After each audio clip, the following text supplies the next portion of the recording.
A man on a mission or a woman on a mission is that you get to choose what you want to do and what you don't want to do. Oh, thanks for this awesome idea. Oh yeah, I forgot. I'm a man on a mission. I'm a man on a mission.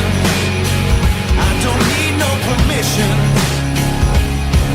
I'm a man. Wow, I learned quite a lot. I could understand, I learned, and I could see the difference.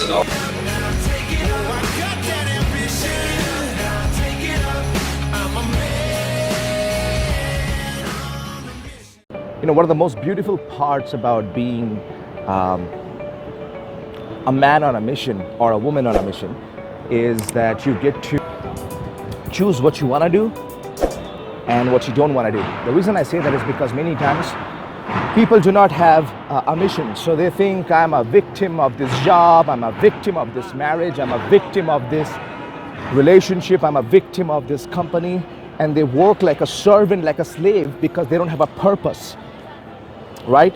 And let's think about what happens if that goes on and on. That man gets into depression. A lot of people are in depression, they don't talk about it. They feel like committing suicide many times, and they don't know how to overcome that.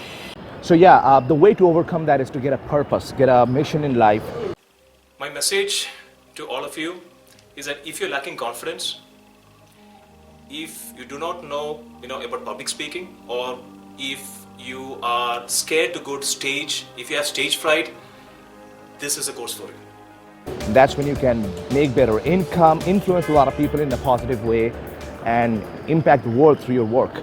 That's what I want for you. So get purposeful, find the purpose in your life. Why are you born? And why do you do what you do? A lot of people are moving, but how are you improving? How are you having that purpose? It's just some food for thought. Bishal Sarkar here, always reminding you that confidence is not about perfection.